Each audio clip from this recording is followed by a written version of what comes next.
Nordic crime novels are becoming popular globally, and today I will talk to a detective writer from Finland whose first book, AlltheKing'sMen, was inspired by a real-life event. Elina Backman is the author of 3 crime novels. She is joining me now from Croatia. Elina, welcome to the program and thanks for joining me. Hi, nice to be here. Joining you. Thank you. So let's start with what happened many years ago in your life. So you were a high school student. In one of your interviews, I was reading this. So when you were a high school student, you sent a manuscript to a publishing house and it was rejected. So I know how you felt, because I have also been rejected many times. Not in terms of any manuscript. I didn't send any manuscript to any publishing house, but of course I sent my articles to many different media outlets and I have been rejected. So I know how it feels. So after that, you suffered a huge lack of confidence and you thought you would never be able to become a writer. And then another of your manuscript was also rejected. So now tell me how you dealt with those rejections and then regained the confidence to write again. Yeah, that's a good question, because it's not easy to be rejected, of course not. But I think the most important thing for me was with the first book that I realized that I can really write text that is enough length to become a book. It's just a really long text. But of course I got rejected, so I realized that my text wasn't that good. So I realized I need to do it better.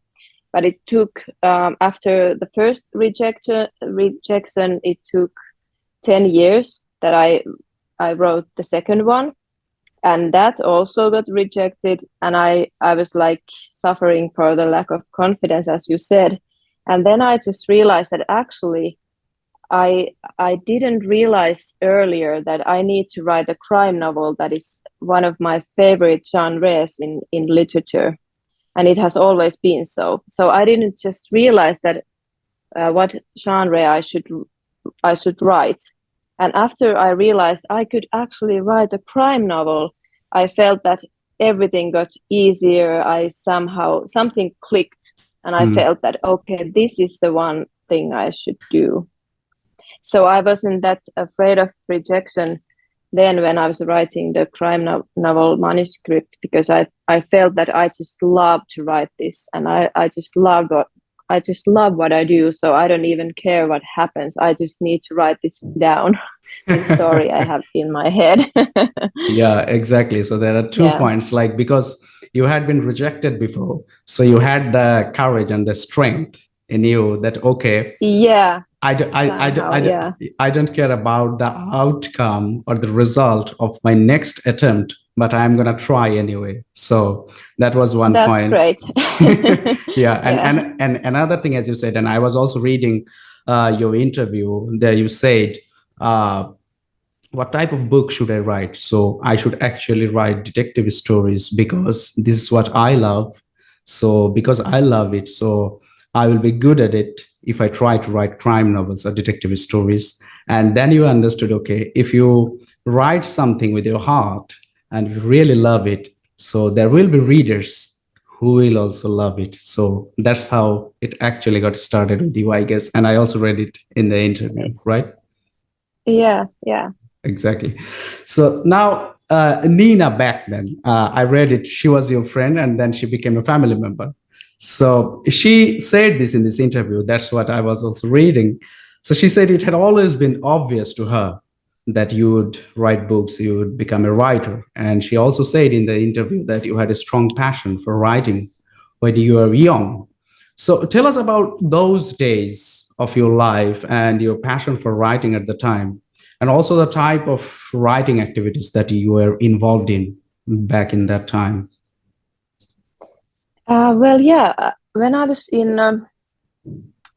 4th grade, I realized this only afterwards, that I actually wrote my first crime novel then, because I just loved mysteries, and I read a lot of mystery books that was written for younger people.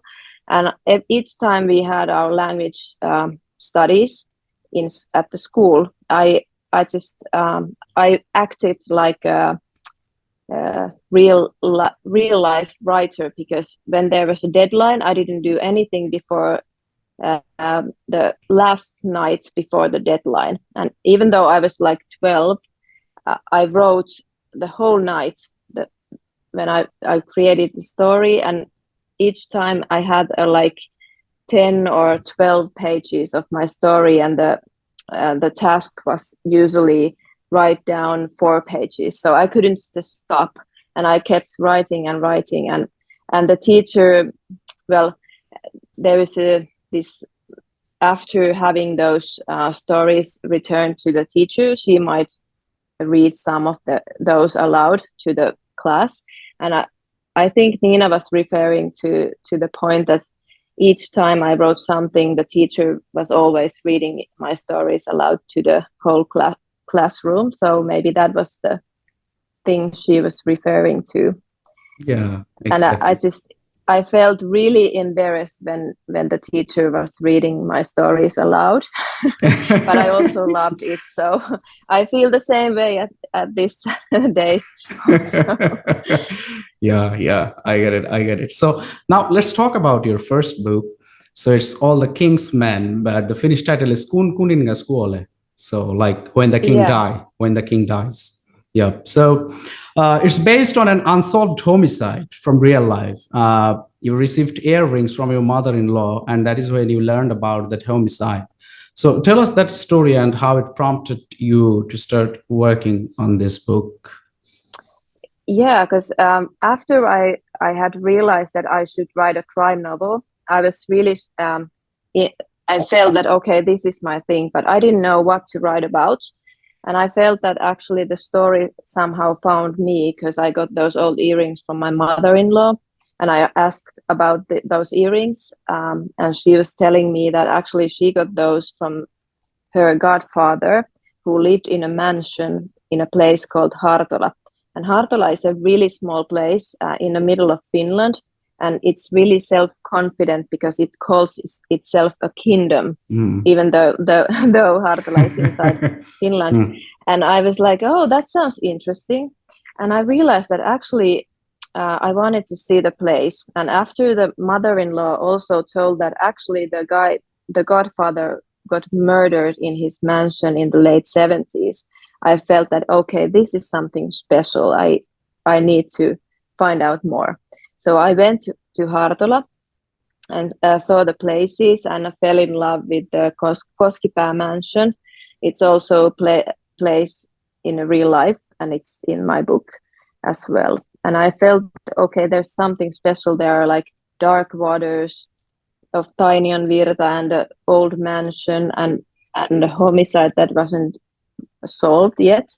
So I was working at the time in an advertising agency, and I had my lunch break, and I emailed to the police and act like people do in the police series when they're trying to figure out some cases.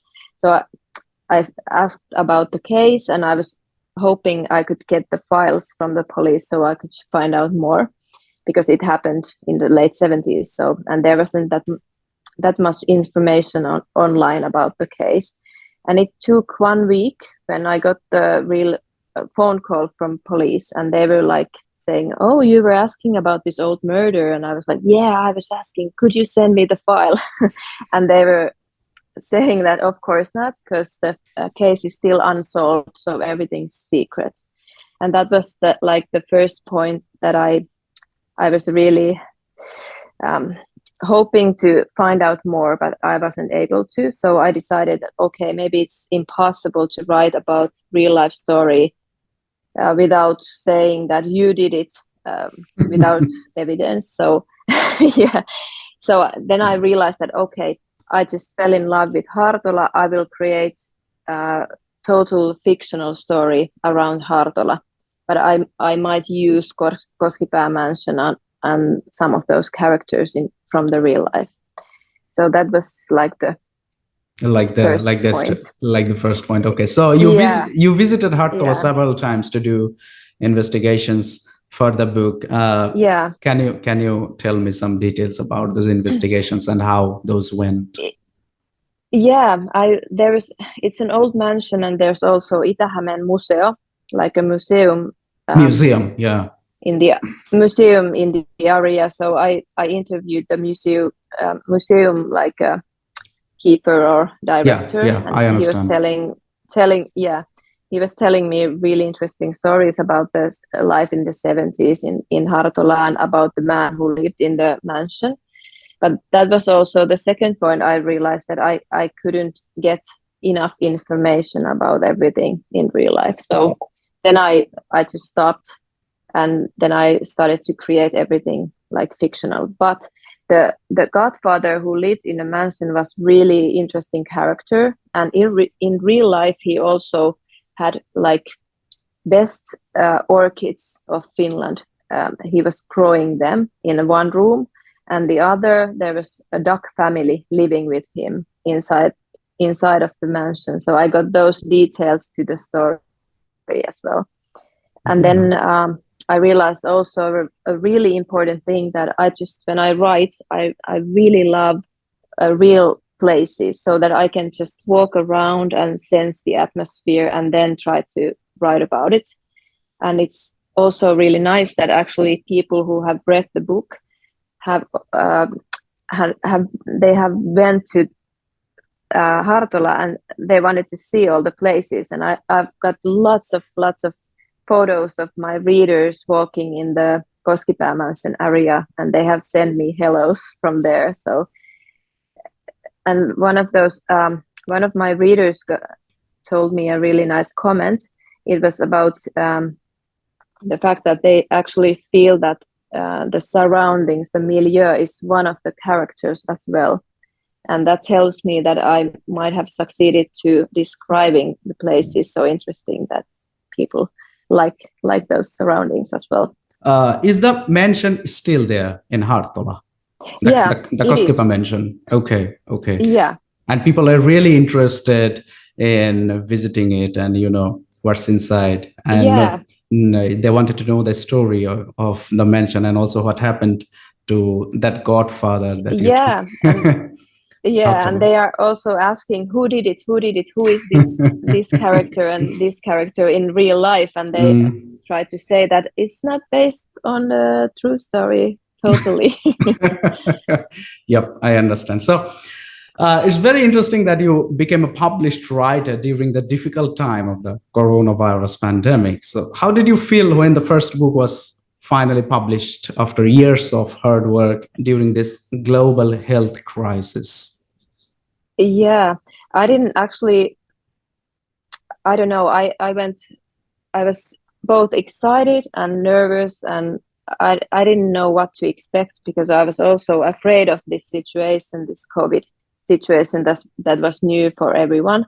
And the book got out actually when it was a lockdown in Finland. So I felt that everyone's just sitting inside of their homes, and they are not going out to the bookstores, so no one's going to find my book. But somehow something special happened, because maybe even because of the lockdown, people had more time to read a lot.